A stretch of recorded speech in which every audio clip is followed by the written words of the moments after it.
Recuerda, cada vez que en el vídeo nos den una pista o alguna información clave, aparecerá este símbolo. Intenta parar el vídeo en ese momento y continuar el ejercicio por ti mismo. Y estate también atento a las interpretaciones de los resultados y a las conclusiones de los ejercicios. Cada vez que se hagan, aparecerá este otro símbolo. En un grupo de personas sometidas a una anestesia general, se ha medido la dosis de sustancia anestésica recibida X en miligramos y el tiempo que estuvieron dormidas Y en horas. Las frecuencias observadas aparecen en la siguiente tabla. Se pide, primero, ¿en qué variable es más representativa la media? Segundo, ¿por encima de cuánto tiempo estarán dormidas el 10% de las personas que reciben una dosis de entre 30 y 40 miligramos? Tercero, ¿en qué variable hay más asimetría? Y cuarto, según el modelo de regresión lineal, ¿cuánta sustancia anestésica será necesaria para dormir a alguien durante al menos 2 horas? ¿Es fiable esta predicción? Bien, vamos a empezar respondiendo a la primera pregunta, donde nos dicen en qué variable es más representativa la media. Tenemos dos variables, X, que va a medir la dosis recibida de anestesia en miligramos, y que va a medir el tiempo que una persona está dormida en horas. Para ver la representatividad de una media, sabemos que la media es más representativa cuanto más se parecen los datos de la muestra a la media, es decir, cuanto menos dispersión hay. Como queremos comparar dos medias, que además son variables que tienen unidades distintas, lo lógico sería medir la dispersión relativa. Y para ello utilizamos el coeficiente de variación. Recordamos que la fórmula para el coeficiente de variación era el cociente entre la desviación típica y el valor absoluto de la media. Así pues, necesitamos calcular el coeficiente de variación tanto para X como para Y. Vamos a empezar calculándolo para X. Para ello primero necesitamos calcular la media. La media de la variable X es la suma del producto de los valores de la variable por su frecuencia dividido entre el tamaño de la muestra. ¿Vale? Entonces, como X en la tabla de frecuencias está agrupada en intervalos, los valores de la variable en este caso hay que tomarlos a partir de los intervalos y se suele tomar el centro del intervalo, la marca de clase. En el primer caso sería 25, en el segundo 35 y en el tercero 45. Y las frecuencias de la variable X aparecen en este margen de la tabla, la frecuencia marginal de la X, así que vamos a ir multiplicando cada valor de la variable por su correspondiente frecuencia. Sería 25 por 24 más 35 por 45 más 45 por 31. Todo esto se divide entre el tamaño de la muestra, que aparece aquí abajo, son 100 personas, ¿vale? Y esto nos da una suma de 3.570 dividido entre 100, lo que nos da una media de 35,7 miligramos. Calculamos ahora la varianza de la variable X. Recordamos que la fórmula de la varianza era la suma del producto de los cuadrados de los valores de la variable por su frecuencia, dividido entre el tamaño de la muestra, y a esto le restábamos el valor de la media al cuadrado. En el fondo se trata de hacer lo mismo, pero tomando los cuadrados.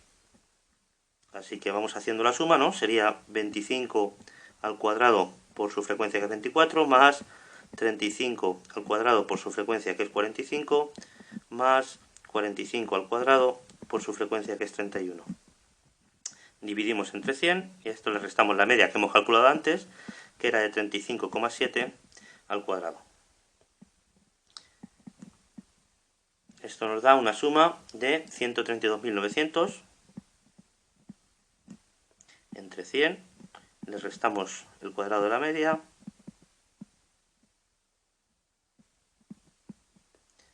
y nos queda una varianza de 54,51 miligramos cuadrado. La desviación típica es simplemente la raíz cuadrada de la varianza, la raíz cuadrada de 54,51, que nos queda 7,3831 miligramos. Y finalmente el coeficiente de variación de la variable X, hemos dicho, que es el cociente entre la desviación típica, que es 7,3831, y el valor absoluto de la media, que en este caso era 35,7, lo cual nos da un coeficiente de variación de 0,2068. Pasamos ahora a calcular los estadísticos de la variable i. Para ello ahora vamos a tomar en cuenta los valores de la i, que aparecen en intervalos. Habrá que tomar, igual que antes, los representantes de cada una de las clases. En este caso sería 1,5, en este caso 2,5 y en este caso 3,5. Y sus frecuencias marginales que aparecen ahora en la última fila. Para la media de i tenemos de nuevo el producto de los valores de i por sus frecuencias dividido entre el tamaño de la muestra, ¿vale? Vamos multiplicando 1,5 por su frecuencia, que es 28, más 2,5 por su frecuencia, que es 48, más 3,5 por su frecuencia, que es 24. Todo esto lo dividimos entre el tamaño de la muestra. En el numerador tenemos una suma de 246 entre 100, lo que nos da una media de 2,46 horas. Para la varianza de i, hacemos la suma del producto de los cuadrados entre el tamaño de la muestra, le restamos el valor de la media al cuadrado. Vamos multiplicando a los cuadrados por sus frecuencias. Tenemos 1,5 al cuadrado por su frecuencia, que es 28, más 2,5 al cuadrado por su frecuencia, que es 48, más 3,5 al cuadrado por su frecuencia, que es 24. Todo esto dividido entre 100, menos la media al cuadrado, que era 2,46. Esto nos da una suma de 657 entre 100, menos 2,46 al cuadrado, lo que nos da una varianza de 0,5184. Serían horas al cuadrado. La desviación típica de i es la raíz cuadrada de la varianza. La raíz cuadrada es 0,5184, lo que nos da una desviación típica de 0,72 horas. Y finalmente el coeficiente de variación de i, el cociente entre la varianza de i, 0,72, y el valor absoluto de la media, que es 2,46. Y esto nos da un coeficiente de variación de 0,2927. Así pues, ya tenemos los coeficientes de variación de x y de y. Y como podemos apreciar, aunque los dos coeficientes de variación son bajitos, están bastante cerca de cero, lo cual indica que hay poca dispersión en ambas muestras y por tanto ambas medias serían bastante representativas. Como se trata de compararlos, pues el coeficiente de variación de x es un poquitín más pequeño, lo cual quiere decir que la media de x es más representativa.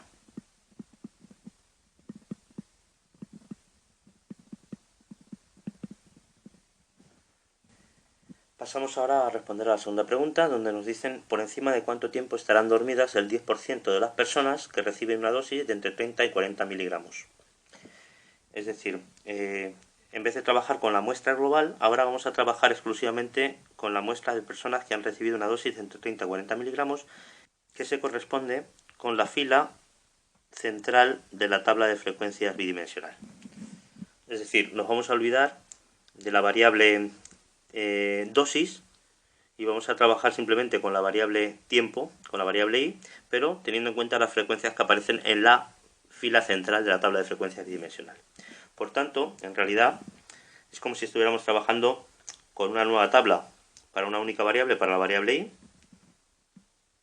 con los intervalos que van de 1 a 2, de 2 a 3, de 3 a 4, con las frecuencias absolutas que aparecen en esta fila, que son 12, 26 y 7. En total tendríamos 45 personas en la muestra. A partir de las frecuencias absolutas podemos calcular las frecuencias relativas dividiendo la frecuencia absoluta entre el tamaño de la muestra, 12 entre 45 nos da 0,27, 26 entre 45 nos da 0,58 y 7 entre 45 nos da 0,15. Y podríamos calcular también las frecuencias relativas acumuladas, acumulando las frecuencias relativas, ¿no? La primera es 0,27, ¿vale? Coincide con la frecuencia relativa, y luego la frecuencia acumulada del intervalo 2, 3, pues ya será la frecuencia relativa acumulada de este intervalo más la del intervalo anterior, 0,58 más 0,27 nos da 0,85, y finalmente la frecuencia relativa acumulada del último intervalo pues ya es 1, el 100%. Bien, como nos preguntan por encima de cuánto tiempo estará dormida el 10% de las personas, esto es lo mismo que decir por debajo de cuánto tiempo estará dormido el 90% restante, es decir, en el fondo se trata de calcular el percentil 90. Sabemos que la frecuencia relativa acumulada correspondiente al percentil 90 siempre es 0,9, ¿vale? 90%. Por tanto, de lo que se trata es de ver a qué valor le corresponde esta frecuencia relativa acumulada. Si nos fijamos en la columna de las frecuencias relativas acumuladas de la variable i, observamos que para acumular una frecuencia del 90%, de 0,9, tenemos que ir hasta la última clase, hasta el último intervalo, ¿no? Porque en el anterior, en el intervalo 2,3, tenemos acumulado 0,85, el 85% nada más. Tenemos que irnos ya a la tercera clase, a la clase 3,4, para poder llegar a un 90% de personas acumuladas. Por tanto, el percentil 90 va a caer dentro de la clase 3,4. Sin embargo, para dar un valor concreto, tendremos que interpolar dentro de este intervalo. Para interpolar, recordamos que se trata básicamente de hacer una razón de semejanza de triángulos sobre el polígono de frecuencias relativas acumuladas correspondiente a esta tabla. No hace falta dibujar el polígono entero, basta con que dibujemos solamente el trocito de polígono correspondiente al intervalo que va de 3 a 4. Y en ese trocito de polígono, en el eje X vamos a poner la variable, en el eje Y vamos a poner las frecuencias relativas acumuladas, y estamos en el intervalo que va de 3 a 4. La frecuencia relativa acumulada previa es de 0,85 y la frecuencia final es 1, y en este trocito de polígono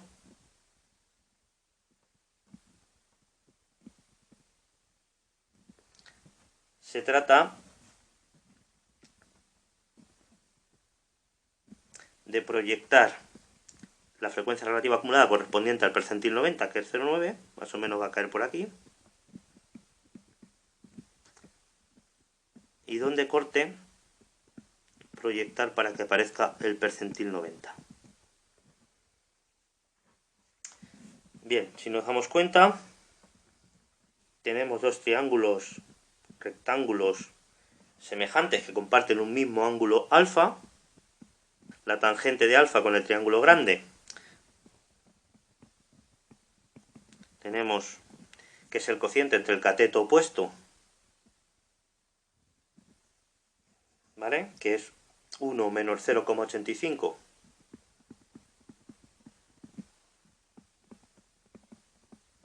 y el cateto contiguo, que es 4 menos 3,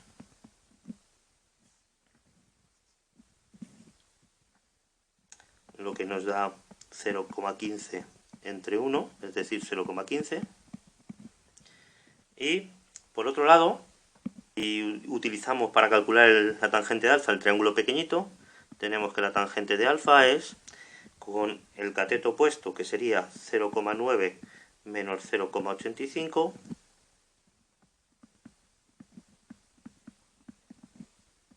entre el cateto contiguo, que sería el percentil 90, menos 3, lo que nos da un valor de 0,05 entre el percentil 90 menos 3.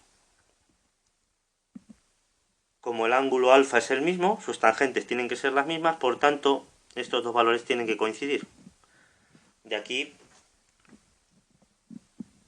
tenemos una ecuación donde la única incógnita es el percentil 90, De manera que 0,05 entre el percentil 90 menos 3 tiene que ser igual a 0,15. Despejando el percentil 90 de esta ecuación, tenemos que el percentil 90 tiene que ser igual a 3 más 0,05 entre 0,15. Y esto nos da un valor de 3,33. Así pues, el percentil 90 es 3,33 horas. Y eso quiere decir que el 90% de las personas que recibían una dosis de entre 30 y 40 miligramos han estado dormidas 3,33 horas o menos. O lo que es lo mismo, que el 10% de las personas que han recibido una dosis de entre 30 y 40 miligramos han estado dormidas 3,3 horas o más.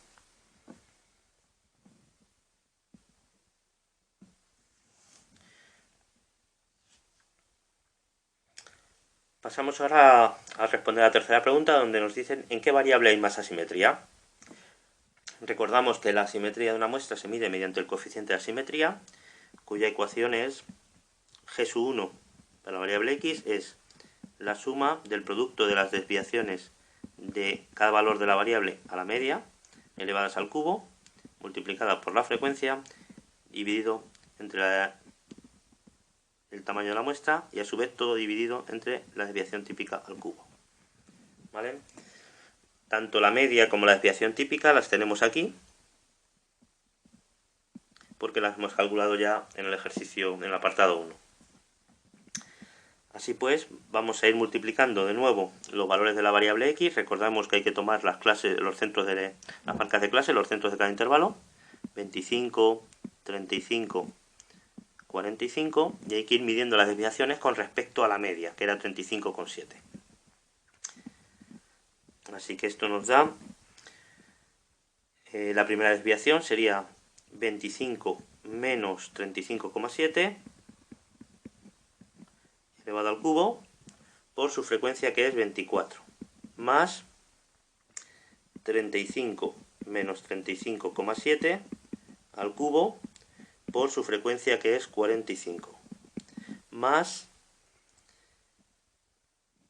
45 menos 35,7 al cubo por su frecuencia, que es 31. Todo esto se divide entre el tamaño de la muestra y también entre la desviación típica, ¿vale?, al cubo, que era 7,3831 al cubo. Calculamos lo que vale el numerador con la calculadora, lo que nos da menos 4.481,4, y esto se divide entre el tamaño de la muestra, 100, y la desviación típica del producto por la desviación típica, que era 7,3831 al cubo. Finalmente nos queda un coeficiente de asimetría de menos 0,1097. Del mismo modo calculamos el coeficiente de asimetría de la variable y. Recordamos que los representantes, las marcas de clase, serían 1,5, 2,5 y 3,5, y que la media de y vale 2,46 y la desviación típica de y es 0,72. Así que el coeficiente de asimetría de y sería, de nuevo, la suma del producto de las desviaciones en y con respecto a su media al cubo por las frecuencias de y dividido entre el tamaño de la muestra, y todo a su vez dividido entre la desviación típica de y al cubo.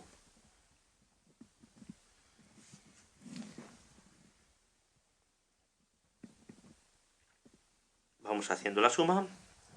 Empezamos con la primera clase, la desviación del 1,5 a la media, que era 2,46 al cubo por su frecuencia, que es 28, más la siguiente clase, la desviación 2,5 a la media, que era 2,46 al cubo por su frecuencia, que era 48, más la desviación de la tercera, que es de 3,5 a 2,46 al cubo por su frecuencia, que es 24.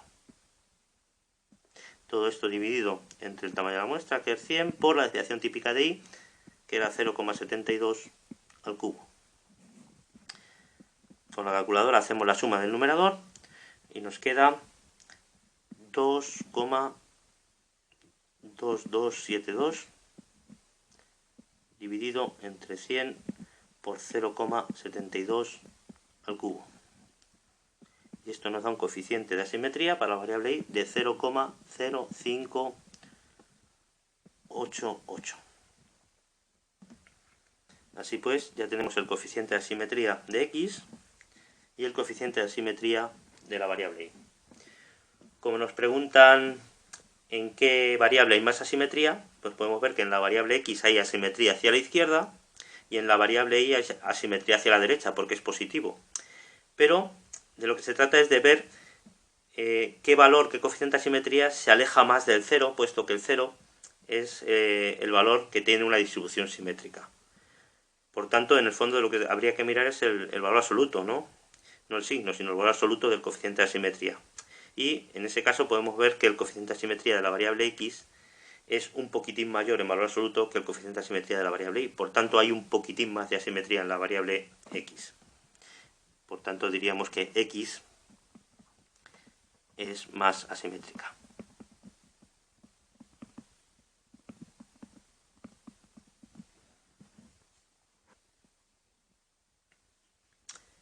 Finalmente pasamos a responder a la última cuestión, donde nos dice, según el modelo de regresión lineal, ¿cuánta sustancia anestésica es necesaria para dormir a alguien durante al menos 2 horas? ¿Es fiable la predicción? En este caso se trata, por tanto, de calcular la recta de regresión, el modelo de regresión lineal, ¿vale? Como queremos predecir la sustancia anestésica, tendremos que construir la recta de regresión de x sobre y, ¿no? De la dosis de anestesia sobre el tiempo, ¿vale? En que está durmiendo una persona. Por tanto, necesitamos la recta de regresión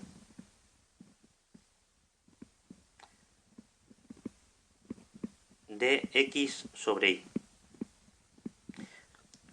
cuya ecuación es x igual a la media de x más la covarianza entre la varianza de y por y menos la media de y.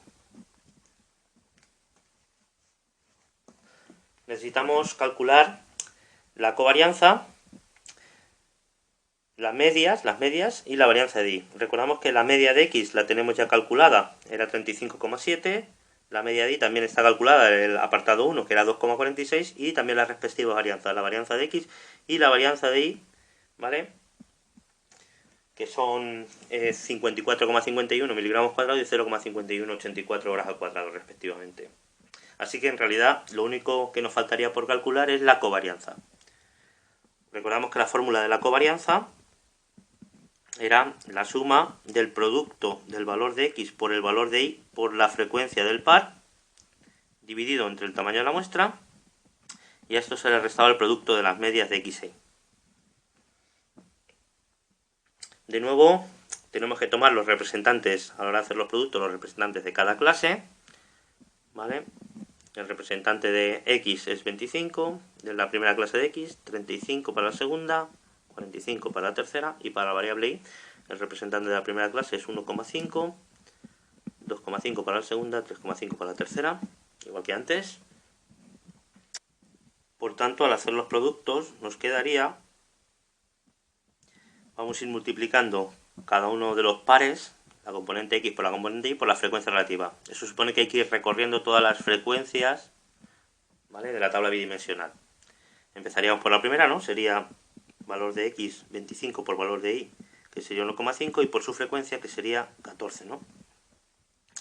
Más la siguiente sería 25 por 2,5 por su frecuencia, que es 10, más la tercera 25 por 3,5 y por su frecuencia, que es 0, este término se va a anular, más pasaríamos ya a la segunda fila de la tabla, 35 por 1,5 y por su frecuencia, que es 12, más 35 por 2,5 y por su frecuencia, que es 26, más 45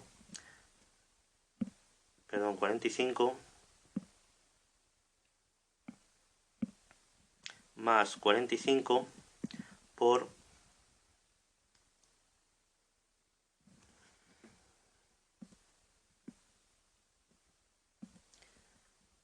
más 35 por 3,5 y por su frecuencia, que es 7. Y pasaríamos ahora ya finalmente a la última fila, sería 45 por 1,5 y por 2, más 45 por 2,5 y por 12, y finalmente 45 por 3,5 y por 17. Todo esto se divide entre el tamaño de la muestra, que es 100, y se le resta el valor del producto de las medias, que era 3,5 por, 35,7 por 2,46. ¿Vale? Hacemos la suma del numerador, ¿vale? Y nos da 9.075 dividido entre 100 menos el producto de las medias, 35,7 por 2,46, y nos da una covarianza de 2,928 miligramos por horas. Sustituyendo ahora en la fórmula de la recta de regresión, tenemos que la recta de regresión será x igual a la media de x, que es 35,7, más la covarianza, que era 2,928, entre la varianza de la variable y, que era 0,5184, por y menos la media de y, que era 2,46. Y simplificando llegamos a la ecuación de la recta, ¿vale? Que sería 5,6481 por i más 21,8056.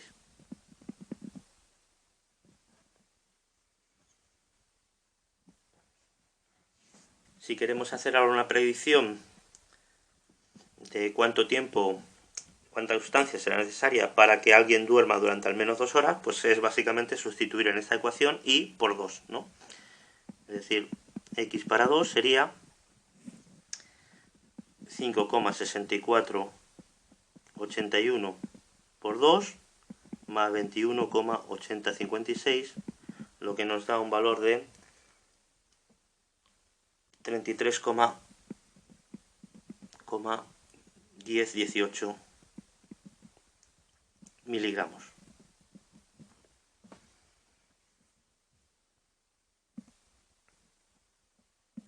Finalmente, nos preguntan si esta predicción sería fiable, y para ello sabemos que sería más fiable cuanto mayor sea la relación o más fuerza tenga la relación entre x e y, la relación lineal en este caso, y para ello se calcula el coeficiente de determinación lineal.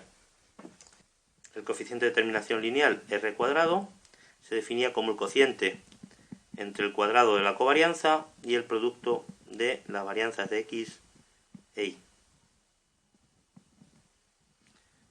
Lo tenemos todo calculado, así que simplemente hay que hacer el cociente. La covarianza era 2,928 al cuadrado y la varianza de x era 54,51 por la varianza de y, que era 0,5184. Y esto nos da un coeficiente de determinación de 0,3033.